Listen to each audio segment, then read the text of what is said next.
আমাদের আজকের যে মুভমেন্টটা সেটা হচ্ছে আপনারা সবাই জানেন ৮০ জুনে ৬ তারিখে ত্রিপুরাতে হাতশিগাতি গণহত্যা বলবো, দাঙ্গা বলে আমরা বলছি এটা গণহত্যা। কারণ এই ঘটনা প্রি প্ল্যান খুব সুপরিকল্পিতভাবে সংগঠিত করা হয়েছে।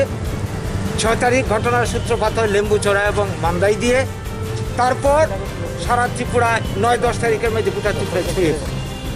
এই যে গণহত্যা, এই ৮০ জুনের গণহত্যা আমাদের জন্যে, ত্রিপুরা রাজ্যের বাঙালি সবার জন্যে এটা একটা অভিশাপ। এবং এই ঘটনাকে কেন্দ্র করে আপনারা সবাই জানেন ত্রিপুরাতে হাজার হাজার মানুষ খুন হয়েছে, বিশেষ করে বাঙালি অংশের মানুষ, সংখ্যাগুরু অংশের মানুষ খুন হয়েছে, মা বোন দর্শিতা হয়েছে শয়ে শয়ে, হাজার হাজার বাড়িঘর, স্থাবর সম্পদ ধ্বংস হয়েছে, পুড়ে আগুনে শেষ হয়েছে।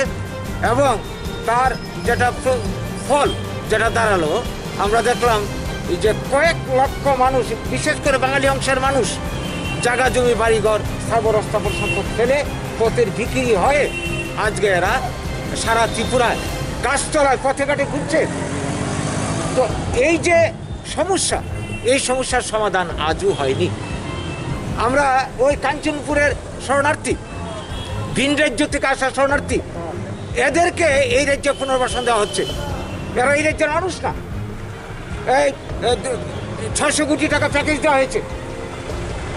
আর এই রাজ্যের মানুষ, এই দেশের মানুষ, স্বাধীনতার মূল হুতা বাঙালি, এই রাজ্যের এই দেশের উন্নয়নের অংশীদার বাঙালি, আজকে এই উগ্রপন্থীর কারণে, এই বাঙালি বিদ্বেষী ষড়যন্ত্রের কারণে এই দাঙ্গার বলি হলো, এই গণহত্যার বলি হলো। এই একই চক্রান্ত আসামের বুকে ৮৩ সালে দাঙ্গা গণহত্যা হয়েছিল।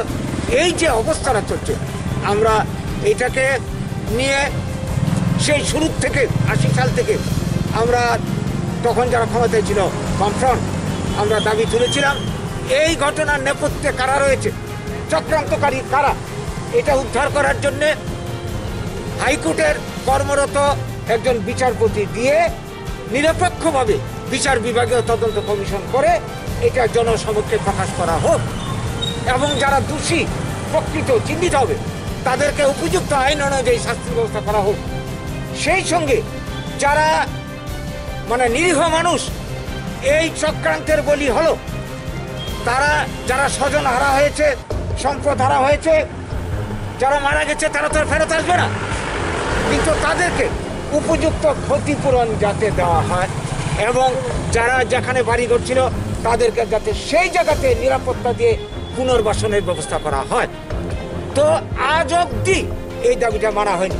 তখন যিনি ক্ষমতায় ছিলেন মুখ্যমন্ত্রী নৃপেনবাবু, আমরা যখন সারা ত্রিপুরাতে আন্দোলন করে তুলি, তিনি বলেছিলেন দুটো কথা ভালোভাবে মনে আছে, আপনাদের মনে থাকার কথা।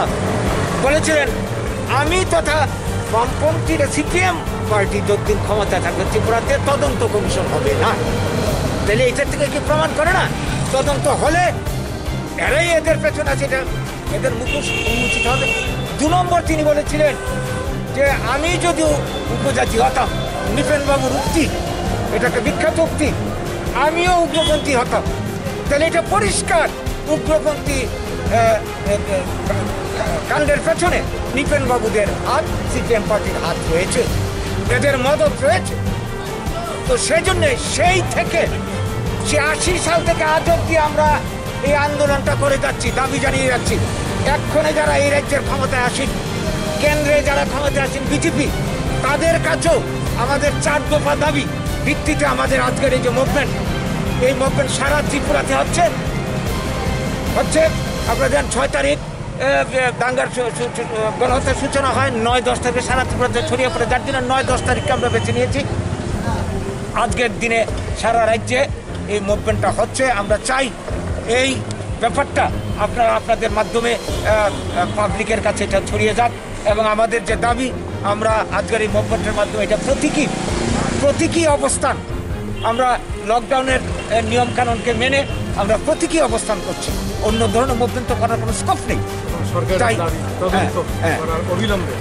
অবিলম্বে যাতে আমাদের এই দাবিগুলির দিকে সরকার ক্ষমতায় যাওয়ার আগে, বর্তমানে যারা ক্ষমতায় আছে বিজেপি, এটা স্মরণ আপনারা জানেন, তারা বলেছিল যে আমরা ক্ষমতায় গেলে অতীতে সিপিএম পার্টি যত ধরনের অন্যায় অবিচার করে গেছে, দুর্নীতি করে গেছে, সব কিছু আমরা তদন্ত করে আমরা খুঁজে বের করবো প্রকৃত দোষীকে এবং তাদেরকে শাস্তির ব্যবস্থা করবো।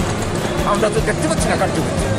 তাই আমরা আবারও আন্দোলন করছি, আমরা সরকারের দৃষ্টি আকর্ষণ করতে চাইছি। আজকের মুভমেন্টের এটি আমাদের উদ্দেশ্য। আমার নাম গৌরাঙ্গ রুদ্রপাল, আমি সচিব আমরা ত্রিপুরা রাজ্য।